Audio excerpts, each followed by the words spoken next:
Good day mga pards! So for today's video, tara samahan nyo kami sa isang ultimate dinner experience dito lang sa may China. Kaya tara, let's go!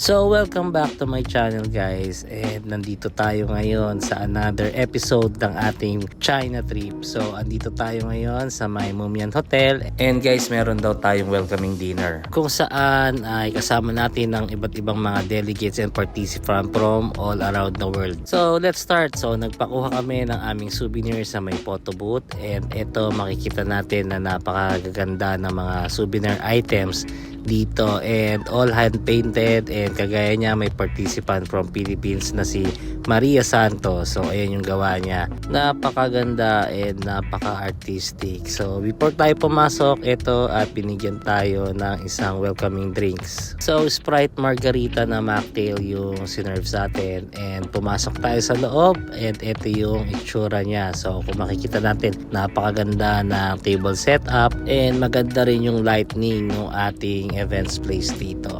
So first thing na ginawa namin pagpasok is hinanap namin yung magiging table ng Team Philippines. So nandito lang pala siya sa bandang gitna. So habang nag-aantay kami, ito ini-enjoy muna natin yung mga pinapalabas na VTR. And grabe guys, so sa tingin ko napaka-bongga ng magiging welcoming dinner today. Kaya pala nakalagay doon sa invitation ay magsuot ng formal wear.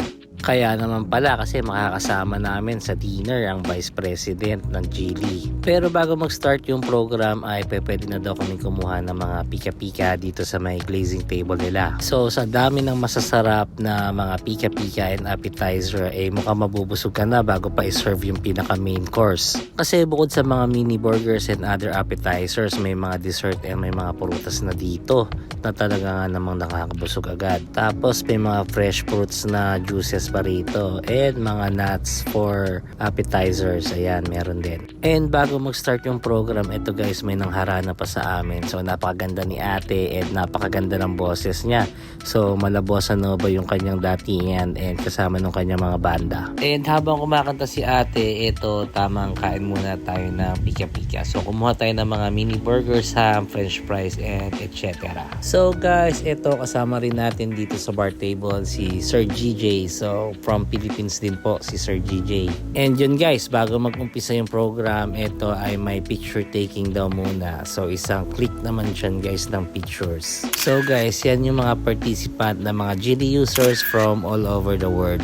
So yun guys, after ng picture taking ay nag-start na rin yung program. So first ay naglabas sila ng mga visual presentation and yung mga napakaganda mga future plans ng Geely sa kanilang mga upcoming na mga bagong units at na mga bagong features ng mga kotse ng mga Geely. And after ng mga visual presentation, ito na nga at winelcome na nga ng host ang lahat ng participant dito sa Geely dinner. And of course, pinakilala niya si Sir Evan Yee, ang Vice President ng Geely Auto International Corporation.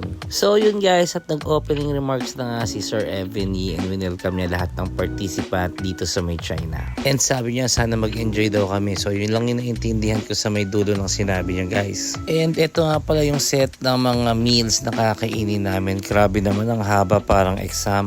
So ito guys, at nag-serve na nga sila ng unang meal. So ito is yung appetizers nila. So mix siya ng iba't ibang klaseng appetizer na mga cold platter kung tawagin.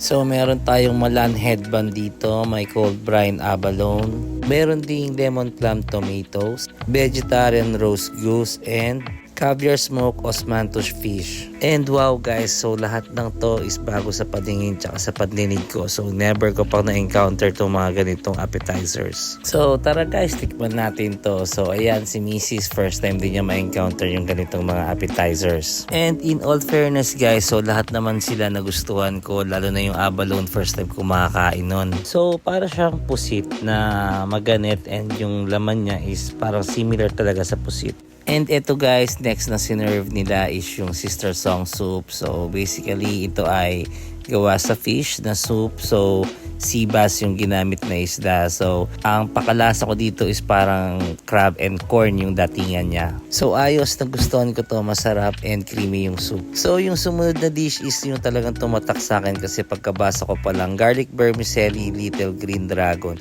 So, akala ko dragon yung kakainin namin, yung pala lobster lang, guys. Gulat ako, akala ko magkakatay pa sila ng dragon. Joke lang, guys. So, eto guys, isa sa pinaka-paborito kong inain nila, guys. So, ayan, nakita nyo, napakalaman ng lobster nila dito, guys. And yung alige, ang sarap-sarap i-partner dun sa vermicelli na noodles. And guys, nakadalawang kain ako ng lobster kasi hindi kinain ni Mrs. yung sa kanya. Hindi siya masyadong mahilig sa ganito. So ako din yung umubos ng lobster ni Mrs. So yun, tiba-tiba, wato-wato. So next dish naman guys, eto yung nagustuhan ni Mrs. Yung Cantonese scallion oil sea spots. And eto guys, grabe, sobrang dinamnam ng isda, tapos bagay na bagay dun sa may sauce niya. So I think parang light soy sauce na may maraming spices din yung nilagay nila doon, na may konting sesame oil na maaamoy tsaka malalasahan natin. And habang nagdi-dinner kami guys, so hinandugan din pala tayo ng awitin ng mag-asawa na sila Mr. and Mrs. Costi Borlaco and Corina Tepes, na mula pa sa bansang Moldova. So ayan, sila ay mga Geely users din po.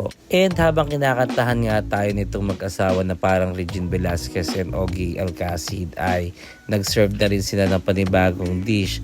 Ito naman yung pepper sesame black garlic M5 Wagyu steak.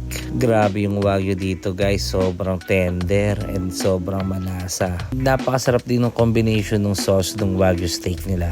And next dish naman is yung fried rice with abalone. So guys, grabe, ito nahuli yung rice. Kung kailan busog na kami tsaka sila naghain ng rice. But definitely must try to guys kasi grabe, napakasarap din talaga ng abalone. Kakaiba siya and hindi natin usually ito kinakain dito sa Pilipinas. And grabe guys, yan nga pala si Balloon, siya yung composer nung famous na kanta ng GD, yung Gilly Go. And grabe, nakakatuwa at kinanta ng mag-asawa yung team song ng GD. And grabe, sobrang gaganda ng boses nila guys. Kung pwede ko lang patugtugin dito at hindi tayo makaka-copyright, gagawin ko na sana. Ay, oo nga pala, pwede ako magpaalam dito kay Balloon kasi naging kaibigan ko na siya. So siya pala yung nag-compose na itong Gilly Go. After ng abalone guys, ito naman nag-serve naman sila dito ng bird's nest. So kakaibang bird's nest din tong hinain nila guys kasi hindi siya mainit na umuusok. So medyo malamig siya guys and parang galing sa chiller. Unlike nung mga natitikman natin sa Pilipinas. And for the dessert, naghain sila dito ng mix na fresh fruits. So ayan, napaka-healthy ng dessert natin ngayon. After daming kumain, ito may mga konting nagsayaw din dito. Mga participant din sila galing sa ibang bansa. Siyempre, ayan, pinakita nila yung kanilang talent. So, napakagaling nila mag-ballroom guys. So, parang habang pinapanood mo sila, parang ang dali-dali lang ng ginagawa nila. So, ayan, at may mga nakasali pa nga ng mga ibang participant din. So, ayan, nag-ballroom dancing sila dyan. Sayang walang video okay, kakanta sana yung mga Pilipino.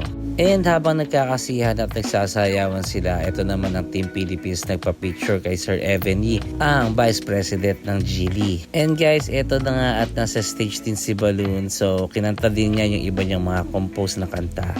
So, after ng mga kantahan, ito at pumalik na kami sa may kwarto. So, ito yung view ng kwarto namin. So, napakagandang light show ng Hangzhou Buildings ang makikita dun sa aming balcony. And grabe guys, sobrang amazing na itong light show na to at napakagandang panoorin. Biruin mo, mapapanood mo yan kahit na napakalayo mo. And maganda yung view kapag ka nandito ka sa may taas ng hotel. And guys, if ever napupunta kayo rito sa may Hangzhou, isa rin to sa magandang attraction dito, yung Qianjiang City Light Show. And nung sinearch ko siya sa internet, is more than 700,000 LED light bulbs pala yung ginamit nila. And dito sa may city rin na to, is dito rin ginanap yung Asian Games noong 2022. And guys, kaya ganito ka progress dito sa may Hangzhou is ito yung capital city ng Zhejiang province ng China. And ang industry nila dito is more on industrial, electronics, tsaka mga software. Kaya ganyan kaunlad yung Hangzhou. So makita mo, napakaganda rin ng mga buildings and skyscrapers nila rito. And since maaga din naman natapos yung welcoming dinner is nagdakad-lakad kami sa labas ng hotel para mag-sightseeing and explore yung area. And isa sa mga nagustuhan ko dito yung weather kasi sobrang lamig ng simoy ng hangin and grabe, napaka-presko at walang alikabok. Hindi ka pagpapawisan at maglalagkit habang naglalakad. Guys, you know what? Ito yung nakakaingit sa ibang bansa is ang gaganda ng kanilang sidewalk. Talagang walkable city yung kanilang mga lugar. And ito yung mga kasama natin na maglakad. So medyo malayo-layo din pala yung aming lalakarin papunta sa kabilang side. So tatawid pa kami ng tulay. So ayan, tamang lakad lang talaga. Wala namang kaming gagawin dun sa kabilang side. Gusto lang namin maglakad-lakad at mag-explore. So ito yung kabilang side ng mga buildings. Pero dun sa kabilang side, dun yung may mga umiilaw-ilaw na may dancing lights. So ito na at patawid na kami ng tulay. So medyo mahaba rin pala yung tulay. Akala ko maliit lang sa malayo pero medyo mahaba yung tulay niya. So kung mapansin natin, ang ganda rin ng tulay nila dito. So may bike lane tsaka may pedestrian. So pwedeng talaga maglakad yung mga tao dito sa may tulay. Sa Pilipinas kasi parang lagi tayo nakikipagpatintero sa mga sasakyan tsaka sa mga jeep eh. So napansin ko lang din dito is kapag tatawid ka at nandun ka sa may pedestrian lane, humihinto talaga sila bago mag-pedestrian lane. So, ganun sila dito kadisiplinado. Unlike sa atin, dun nagpapark yung mga motor tsaka yung mga sasakyan sa may pedestrian. So, ito, tamang ice cream muna tayo dito sa may convenience store. And ito yung mga nakita ko na mga kakaiba na mga pagkain and snacks sa may mga convenience store nila. So, may mga paanang manok, lamang loob na ginagawa nilang snacks na nasa sachet. Ang weird tsaka parang ang hirap kainin ng mga laman loob. Pero yung doon sa may paanang manok, okay pa ako dito, kaya ko pa to. So grabe, ayun yung mga makikita natin mga differences sa China and sa Manila. So hopefully marami pa tayong ma-discover na magagandang bagay dito sa China. So that's for today's video muna guys, and don't forget to like and share the video, follow my Facebook page and subscribe to my YouTube channel. And see you on the next episode.